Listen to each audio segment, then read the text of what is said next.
আসসালামু আলাইকুম রহমতুল্লাহি ওবরকাতুহু। সম্মানিত দর্শক, সাবেক তথ্য উপদেষ্টা জনাব নাহিদ তিনি সরকার থেকে পদত্যাগ করেছেন। কেন করেছেন?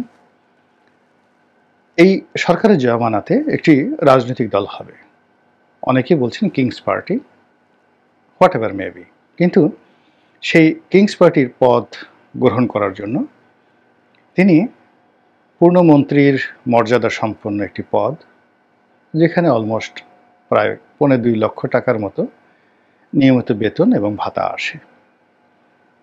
তিনি কার্যত একজন ছাত্র, একেবারে প্রবীণ এবং বয়সে আমার সন্তানের চাইতেও 2-3 বছরের ছোট।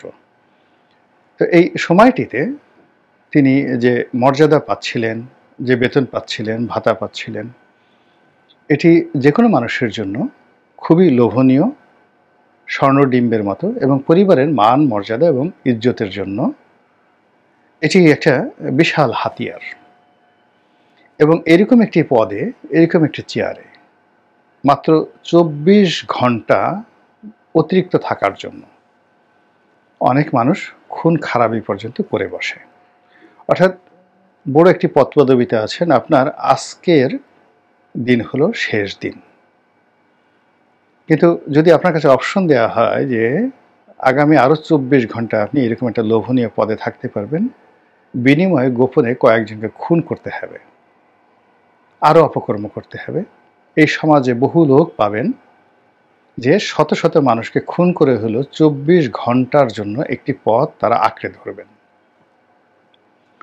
তো সেই রকম একটি লোভনীয় পদ স্বেচ্ছায় ত্যাগ করে রাজনীতির মতো একটি ঝুঁকিময়, অনিশ্চিত এবং একটি যাকে বলা হয় যেখানে পদে পদে বিপদ এবং বিপত্তি, দুর্নাম এবং বদনাম, এরকম একটি জায়গাতে তিনি যে এলেন, এটি আমি এই বাংলায় আগে কখনো দেখিনি।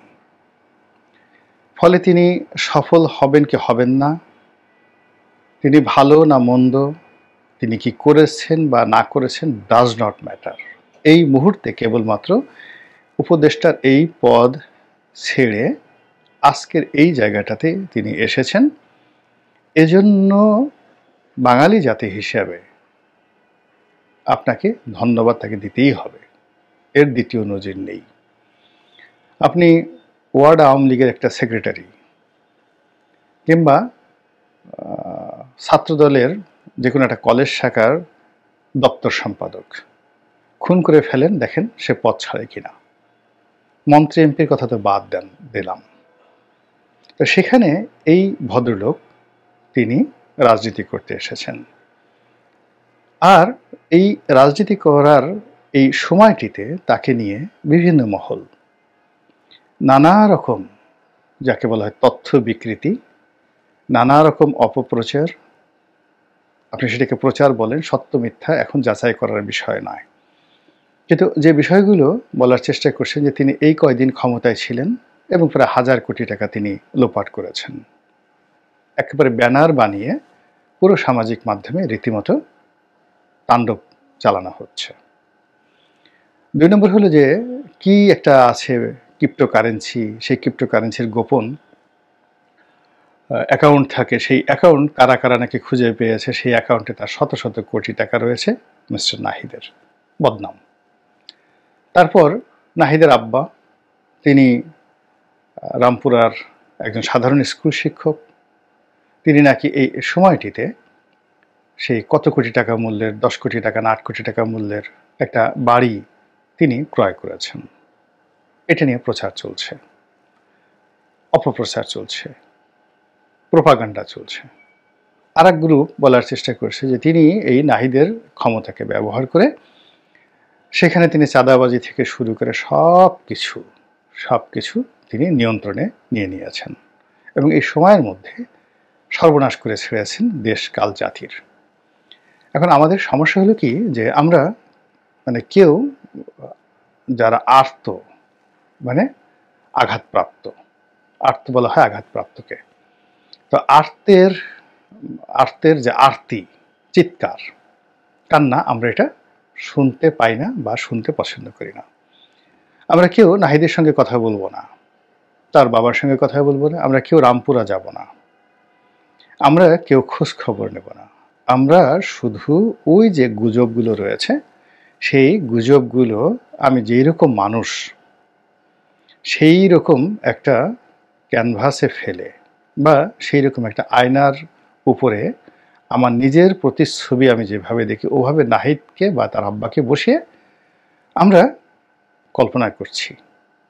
আর আমরা বলছি, যারা মন্দ লোক তারা বলছি, ছি ছি ছি, মানুষ এত খারাপ হয়, এত অবলা, এত কচি বয়স, এত অল্প বয়স, এই বয়সে মানুষ এত অপকর্ম করে, পুরো জীবন যার বাকি রয়েছে, শুরুতেই তার এমন অবস্থা, ভবিষ্যতে যদি ক্ষমতা পায় এ তো পুরো বঙ্গোপসাগর সহ গিলে খাবে, লানত হোক এর প্রতি।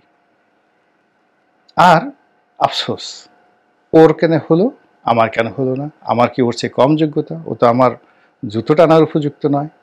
এই সকল কথাবার্তা বলে আমাদের সমাজের একটা বিরাট অংশ নিজেদের যে বিকৃত রুচি, বিকৃত চিন্তা, আমরা এটা নাহিদের উপর ঢেলে দিচ্ছি। এই গেল এক। আর নাহিদকে যারা ভালো মানুষ মনে করছেন তারা প্রায় সবাই তার পক্ষে কেউ কথা বলছেন না, চুপচাপ থাকছেন। এই যে ভালো মানুষদের চুপ থাকা বা জ্ঞানী মানুষের চুপ থাকা, এটি একটি সমাজের জন্য সবচেয়ে বড় অভিশাপ। এই পৃথিবীর যত যুদ্ধ হয়েছে বিরোধের জন্য নয়, ভালো মানুষগুলো প্রতিবাদ করেনি। এই কারণে শেখ হাসিনার পতনের চিন্তা করেন, যতটা না সালমান এফ রহমান এবং গং এস আলমরা এই কর্ম করেছেন, তার চেয়ে বেশি দায়ী মতিয়া চৌধুরী, তোফায়েল আহমেদ সাহেবের মতো মানুষ, তারা তাদের জবান বন্ধ রাখার কারণে। অর্থাৎ যদি এই মানুষগুলো বন্ধ রাখত না, মুখের জবান বন্ধ না রেখে কথা বলতো, সাবের হোসেন চৌধুরী যদি কথা বলতেন যে না আমার এটা দরকার নাই, সেলিনা হায়াত আইভি এত ভালো মানুষ, তিনি যদি শামীম ওসমানকে নিয়ে কথা বলেছেন, তিনি যদি তার নেত্রীকে নিয়ে কথা বলতেন, তাহলে এই সমস্যাগুলো হতো না। একইভাবে বিএনপির যারা ভালো মানুষ, আপনি গিয়ে দেখেন, আমরা ভালো মানুষ, মঈন খানকে ভালো মানুষ মনে করি, মির্জা ফখরুল সাহেবকে ভালো মানুষ মনে করি, আমির খসরু মাহমুদ সাহেবকে ভালো মানুষ মনে করি। আপনি চিন্তা করুন তো, তারা কি কেউ বলবে যে জনাব তারেক রহমান সাহেব লন্ডনে যে থাকেন তার মান্থলি খরচ এত টাকা, এই টাকা এই ফান্ড থেকে যাচ্ছে, সঠিক অথবা বেঠিক? অথবা এই গত 7 মাসে তারেক রহমান সাহেবের কোনো গাড়ি কেনা হয়েছে কিনা, লন্ডনে বাসার ফার্নিচার পরিবর্তন করা হয়েছে কিনা, বিএনপি অফিসের ফার্নিচার পরিবর্তন করা হয়েছে কিনা, এই গত 7 মাসে হাজার হাজার নেতাকর্মীদের বাড়িতে রং লাগলো কিনা, এই কথাগুলো যদি বিএনপির যারা নেতা রয়েছেন সৎ বলে বিবেচিত হন, তারা যদি কথা বলতেন অতীতে, তাহলে একটা ১-১১ আসতো না, একটা হাওয়া ভবন তৈরি হতো না। আবার এখন যে ঘটনাগুলো ঘটছে, সবাই তেলের বোতল নিয়ে যেভাবে এগুচ্ছেন, যে মানুষগুলো কবরে যাওয়ার জন্য রীতিমতো ব্যাপক প্রস্তুতি নিয়ে নিচ্ছিল, তারা এখন রীতিমতো তলোয়ার হাতে ঘুরে বেড়াচ্ছে। তো এইরকম তলোয়ার হাতে, এক হাতে তলোয়ার আর এক হাতে মানে কি বলবো, ক্যাস্টর অয়েল, মানে তেল মালিশ করার জন্য, পিচ্ছিল সবচেয়ে তেল, সেই তেল মালিশ করার জন্য তারা ঘুরে বেড়াচ্ছে। তারেক রহমান সাহেব থেকে শুরু করে দলের যারা শীর্ষ নেতৃবৃন্দ রয়েছেন তাদেরকে ফ্ল্যাটারিং করার জন্য যে সকল শব্দ ব্যবহার করা হচ্ছে, স্বয়ং যার পক্ষে বলা হচ্ছে সে নিজে নাউজুবিল্লাহ বলতে বাধ্য হচ্ছে। এর চেয়ে লজ্জাকর, মানে ওই যে সকল নেতা, মানে যারা এই ধরনের কথাবার্তা বলেন, মূলত দলের যারা ভালো মানুষ তারা যদি এদেরকে অপমান করেন, সমালোচনা করেন, সংশোধন করেন, অবশ্যই এরা সংশোধন হবে না, তারপরেও এদেরকে যদি প্রতিহত করা হয়, তাহলে বিএনপির যে ভবিষ্যৎ, সেই ভবিষ্যৎটা উজ্জ্বল হবে। নচেত তাদের ভবিষ্যৎ আওয়ামী লীগের মতো হবে, তাদের ভবিষ্যৎ অতীতে এই ১-১১-এর মতোই হবে। তো যেটা বলছিলাম যে এখনো এই সময়টিতে যারা রাজনীতিতে আসছেন, এখন নাহিদ এই অল্প সময়ের মধ্যে, 7 মাসের মধ্যে তিনি কয় টাকা উপার্জন করেছেন, কি করেছেন, তিনি তার একটা ব্যাংক স্টেটমেন্ট দিয়েছেন।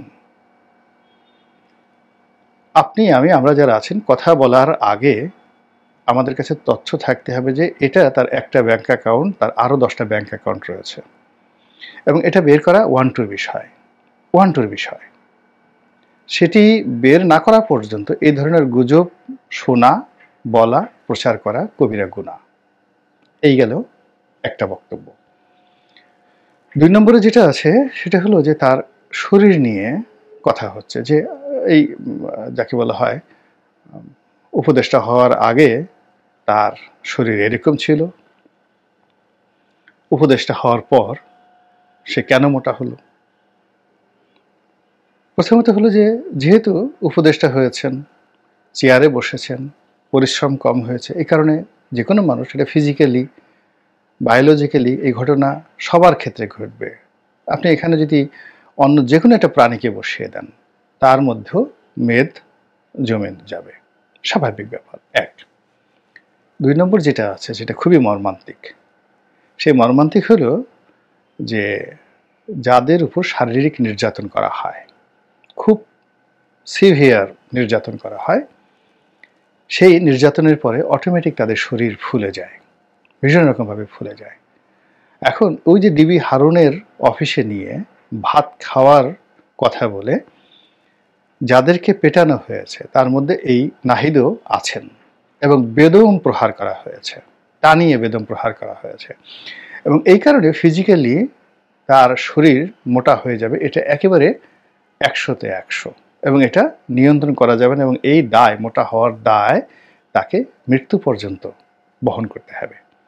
তো এখন একজন লোক পিটুনি খেয়ে তার হাড্ডির প্রত্যেকটি স্তরে স্তরে রক্ত জমাট বেঁধে গেছে, তার অনেকগুলো কোষ ভেঙে গেছে, নতুন কোষ তৈরি হয়নি, তার অনেকগুলো পেশি অচল হয়ে পড়েছে, এবং সেই অচল পেশির জায়গাগুলোতে মেডিকেল সায়েন্স অনুযায়ী সেখানে যে কর্মকাণ্ড ঘটে, সেই কর্মকাণ্ড না ঘটার কারণে সেখানে মেদ জমে গেছে। যদি এই ঘটনা হয়, আর আপনার আমার মতো যারা অশিক্ষিত মানুষ, আমরা সেটাকে মনে করছি যে ওর এত মাংস হলো কি করে, ওর এত মেদ হলো কি করে, বলেন তো কিয়ামতে কি খুব বেশি মানে দেরি আছে?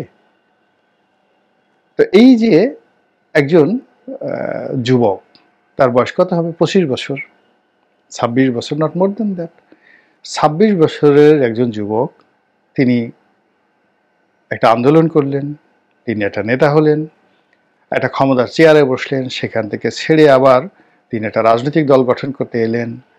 তারপরে তিনি আপনাদেরকে চ্যালেঞ্জ জানিয়ে তিনি ব্যাংক হিসাব দিলেন। তারপর তিনি যাকে বলা হয়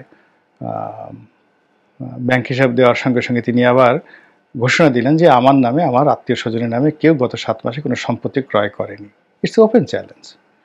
আপনি কি দেখুন তো তার মায়ের নামে, ভাইয়ের নামে, বোনের নামে, ভগ্নিপতির নামে কারো নামে কোনো দলিল হয়েছে কিনা, এটা তো আপনি ইজিলি সার্চ দিয়ে খুব সহজে নিতে পারেন। তো সেই কাজগুলো না করে আমরা সামাজিক মাধ্যমে একটা ভাইব তুলছি, অথচ নাহিদকে বাদ দিয়ে যদি সরকারের অন্য লোকদের ব্যাপারে আপনি প্রশ্ন করতেন, যারা নাহিদের বাবার চেয়েও সিনিয়র, দাদার চেয়েও সিনিয়র, এবং যাদের বিরুদ্ধে প্রমাণিত ক্যাশ ডিল হয়েছে, তো সেগুলো নিয়ে আমরা কেউ কথা বলছি না। প্রশাসনের যে সমস্ত লোক গত 7 মাসে আঙ্গুল ফুলে বটগাছ হয়ে গেছে, এক একটা নিয়োগের জন্য, এক একটা বদলির জন্য অতীতের যে কোনো সময় সে 10 গুণ টাকা দিয়ে বড় বড় পদগুলোতে যারা এসেছে, তারপরে ঘুষের রেট আগের চেয়ে 3 গুণ বাড়িয়ে দিয়েছে। আপনি আমি তো কথা বলছি না, নিশ্চুপ তাদের ব্যাপারে।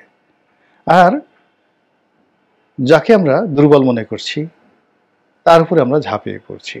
যে কজন সমন্বয়ক রয়েছেন, এই সমন্বয়কদের মধ্যে নাহিদকে আমার মনে হয়েছে সবচেয়ে মৃদুভাষী, সবচেয়ে ডিসেন্ট, এবং সবচেয়ে ভদ্র। কম কথা বলেন, তার চোখের দিকে তাকিয়ে দেখেন, অন্য সবার চেয়ে তিনি নীরব এবং কম নড়াচড়া করেন। তার ফিজিক কন্ডিশন অন্য সবার চেয়ে একটু মোটাসোটা।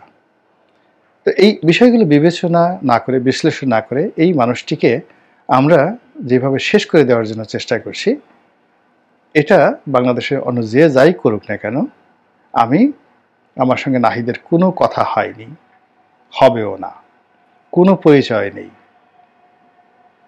এবং এই প্রথম আমি কারো পক্ষে বা বিপক্ষে ছাত্রদের নিয়ে এই কথা বললাম।